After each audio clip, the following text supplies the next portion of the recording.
Russia got the one fort in Siberia that Iran held. They did. Oh, these.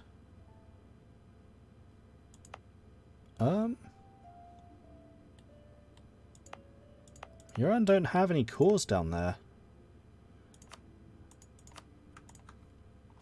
If we switch over to Iran, oh, here we go. These. Yeah, so they lost Kuzhensk. And that appears to be it.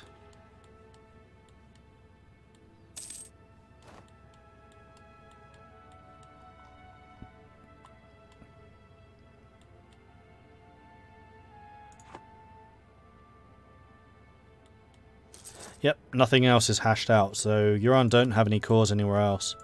So it was just that.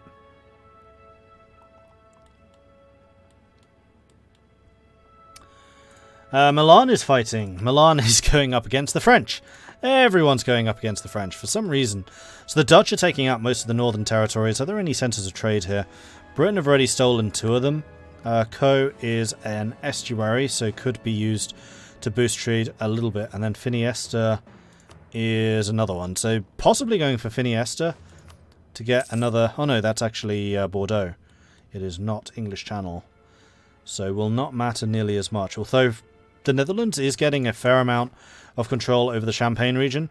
And Bordeaux does feed into Champagne. So this could be an alternative way of making just a little bit more money. Though I don't think it's going to be necessarily a particularly important route of income. Netherlands is making a horrific amount of money.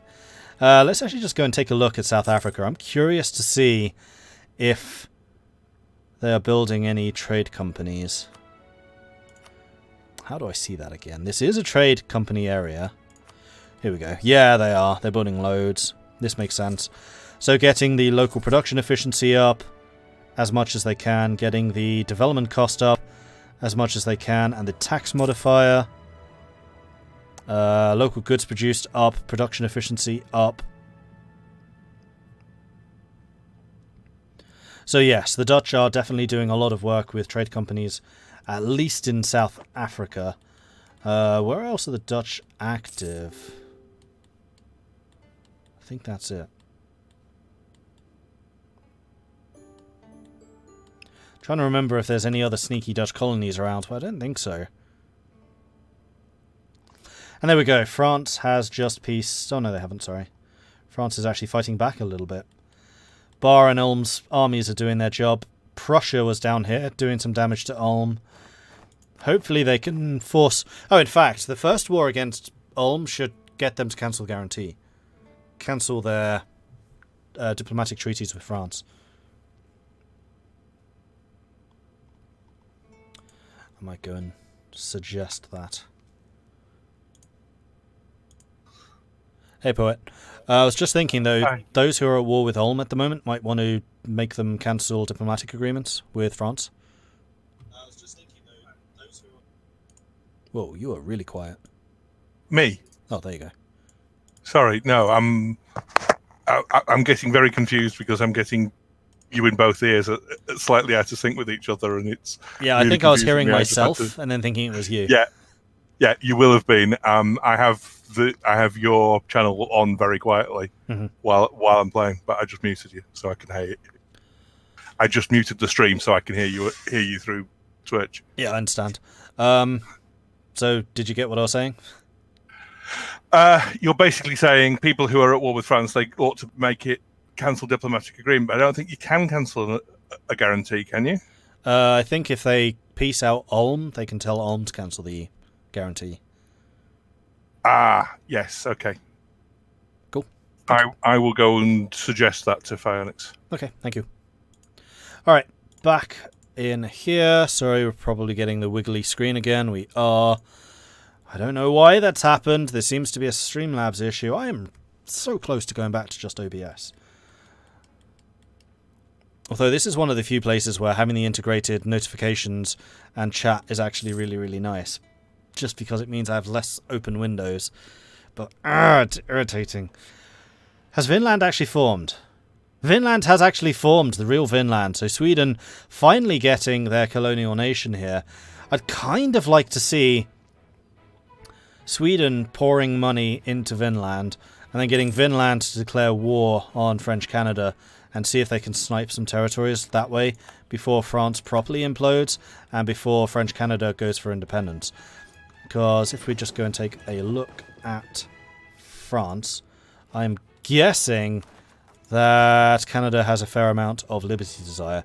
As soon as that goes above 50, which has just happened, people are going to be able to support their independence, and then we are probably going to see an independent Canada. Unless, of course, Pirate Vinland or the real Vinland sweeps in and takes it. Hey, Meanwolf. Is it as stormy here in England as it is in Holland? I think so. I got very, very lucky because I flew back from Holland yesterday and apparently just missed the storms. Because a couple of people I follow on Twitter have been saying that their flights have been grounded and then cancelled. So, yeah, I got lucky. But yes, there are definitely big storms here too.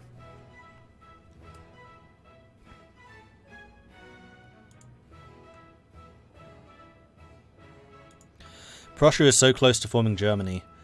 I don't think they're ever going to be able to, because they would need to take territories from either Ulm or Austria, and this is a very, very homogenous HRE. This is a HRE that actually works together as a Holy Roman Empire.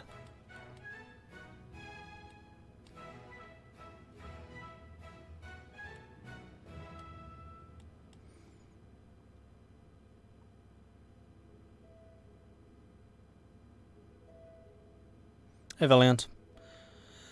Austria would need to lose some land. Yeah, exactly. You mean boring HRE? I mean very good diplomacy from Austria HRE. Not necessarily in everyone else's favour, but then again, they haven't really lost very much working together so closely. So I can kind of see why they're doing it. Anyway, the most interesting for me right now is the USA. Because the US seems to be getting in just more and more and more trouble. Midge is managing to piece out a lot of the smaller participants. I don't know if he's taking territories from them. Overextension has not changed, so I don't think so. I think these are just separate pieces. Midge got a small army there, which is exiled. Britain standing right next door with 30,000 men. Yeah. Who's the US allied to? This is going to depend on their alliances. The Ottomans and Brazil. Okay, that's a pretty good counter to other local powers who might well be interested in a piece of American turf. But the United States still fighting against Trade Post 1. Trade Post 1, which has actually been occupied for most of this. But again, the biggest concern I think that USA are going to have is all of their rebels, and that's purely because of how high their war exhaustion is. 10 war exhaustion is an enormous amount. That's boosting unrest by plus 10. Plus 10! That's madness. They're also 47% blockaded, which is also going to be providing even more ticking war exhaustion. Like, one of the most powerful things about blockades is the war exhaustion that it can build up. 47% is going to be as good as 100%, obviously, but 100% blockaded, yeah, you can do some damage. Got to be patient, but you can do some damage. Meanwhile, America does seem to be making some money. They're not taking subsidies. Missionaries are still being paid off. They're also getting rid of corruption. Oh, because of unbalanced research, they're having to spend 4 ducats a month just to offset that. Because they're at 21 military tech, but only 17 diplo. There's a difference of 4.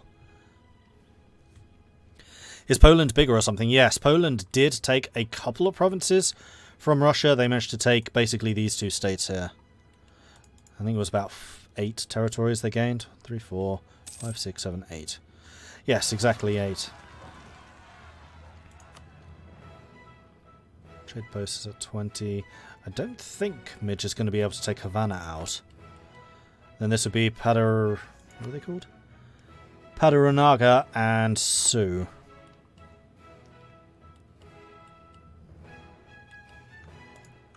Where are Sioux? There. And then Padaranaga. I've never actually even heard of them. There's Chocator.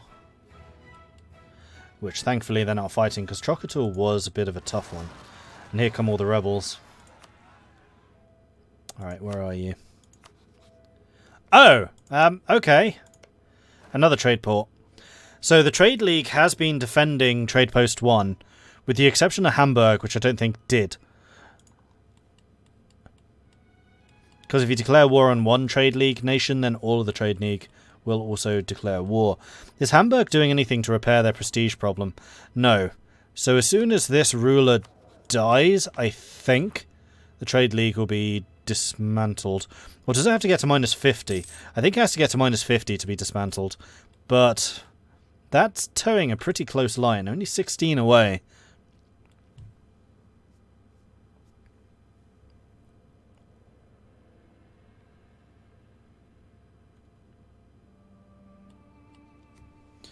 And Mordred, Midge, he's a great player, so he should get a complete. Yeah, I'm not saying that Midge is not a great player. He's doing really well, all things considered. But the USA is still in a little bit of a tenuous position, particularly when compared to the more stable European states. Meanwhile, the Dutch are mostly occupying France at this point. We do have another Dutch naval battle at the moment, 34 heavies against just 3. Milan has taken 1 province. I wonder how much of this is going to go to the Dutch. I'd kind of like them to see them getting Brittany. I expect them to take Normandy, and there we go. There's the peace deal. So I would say that the Dutch and the Papal States have been the biggest benefactors from the wars in France. Britain's also gained a fair amount. In fact, Britain gaining the centres of trade is a big deal. Is Britain being paid by the Dutch? They are transferring power to the Netherlands, so that would explain why they've not upgraded the trade posts. But then why they've not sold Contentin and Calais to the Dutch so that the Dutch could maximise the trade here, I'm not sure. Maybe because they want to have that wild card, so if the Dutch do decide to turn against them, they can go level 3 trade port, bye bye money. Blue Flames, yes, we have got Blue Flames. This is the Andalusian conquest of Sevilla.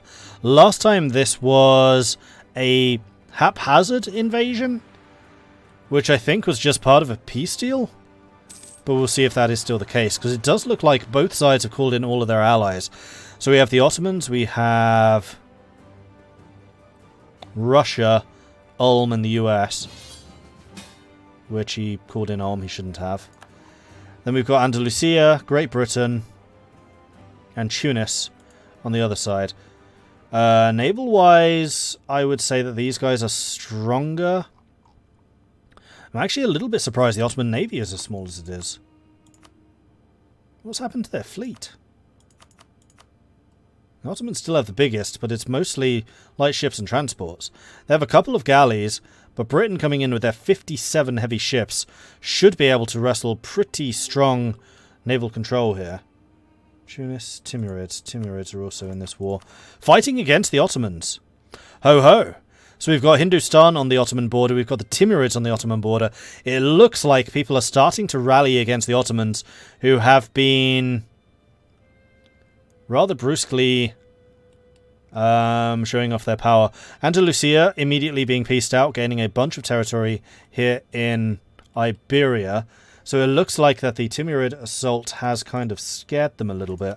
And this is a Timurid assault. The Timurids showing quite a bit of aggression at the moment, having first gone after Iran last session and now going after the Ottomans. And it looks like Hindustan is eager to bring their closest point rival down to size. I mean, the Ottomans have a pretty big point lead at the moment versus Hindustan. And in fact, if you want to see what on earth I'm going on about, it is this page right here. This is the point system that we've been using throughout. It's based on 5 main categories plus a couple of victory provinces. Those categories being overall income,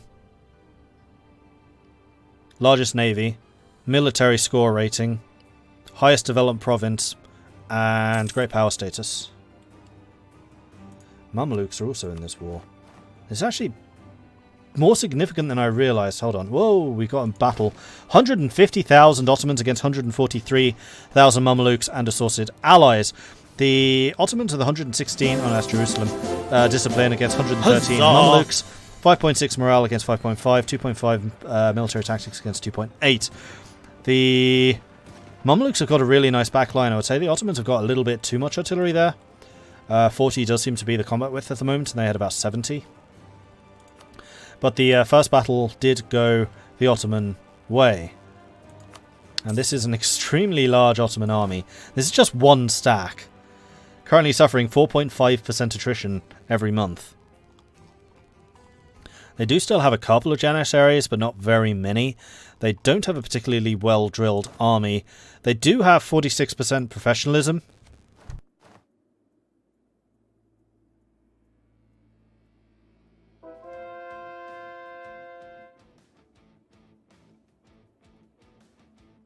And I'm still getting a very bad cough. Alright, so Ottomans. Currently at war against the Mamelukes. Shan. Papal States. Delhi.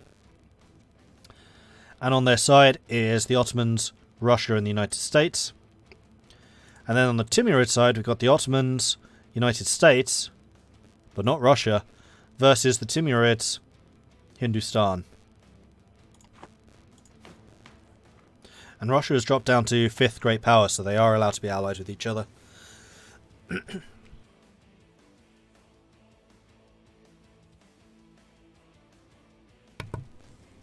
The pain of watching attrition. Yeah, some players definitely have more of a disregard for attrition than others. So my curiosity here is whether Russia is actually going to come scrambling to Ottoman aid. Right now, it doesn't look like it.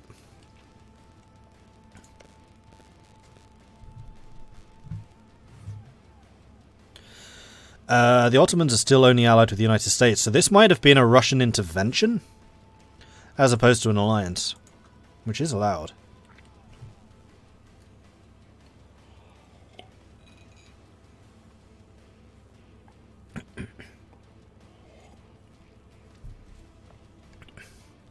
So is the USA in any position to do anything here? And there is actually one nation which should be watching this with real interest. Because the Ottomans are the main reason that the United States aren't being picked on by their neighbours, I suspect.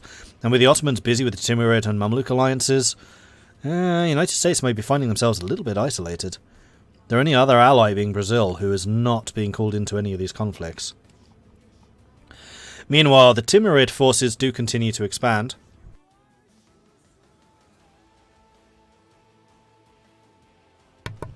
Alright, we'll do Marshall. Just want to make sure that there is nothing else going on. No. So, we are going to be doing a giveaway. We have got Europa Universalis with all of the DLC, or at least the large majority of the DLC. So if you are enjoying what you are seeing so far, if you wish to be playing this phenomenal game, and this is a phenomenal game, I would rate this as probably my favourite game of all time. It's either this or Mount and Blade Warband. Probably this because I have over 2,000 hours of game time in this game.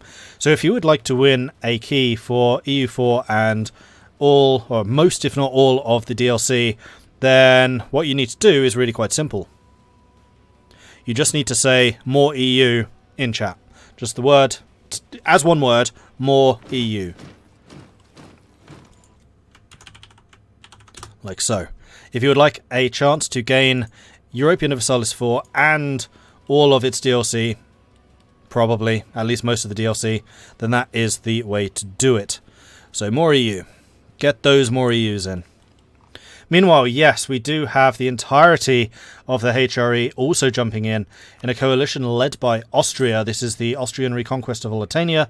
It is the Ottomans who have been abandoned now by the USA. Austria, Commonwealth, Prussia, Sweden. No Britain, though. Oh, and we've got another one. This is Hamburg coming in. Mighty Hamburg taking the war on their own. We have Ottoman forces over here taking on the Papal States, which are in the Mameluke part of the alliance. We have Hindustan and Timurids coming in from the east. This does look like a rather large player coalition against the largest nation in the game. So this could well be the Taming of the Dragon, possibly. Are you enjoying it, Mordred? So far so good, yes. Yeah, I'm sitting in this chat because literally any other chat has people who are at war with me. Yes. I can good. imagine that. Sorry, I just need to say that Dominic Laudat has won the giveaway. Giveaway is now shut, so Dominic, congratulations on the Europa Universalis and all, if not, or most, if not all of the DLC. Marshall will be in touch with you very shortly about the keys, so congratulations. So yeah, how are you feeling about this war? It's annoying for a lot of things, because it's one of those things like, I've had people gradually abandoning me the past few sessions, and I've known that this was coming for a while, but it's one of those things I can only fight so many fronts. My forts are still holding on both major fronts, but that statement will only be true for so long.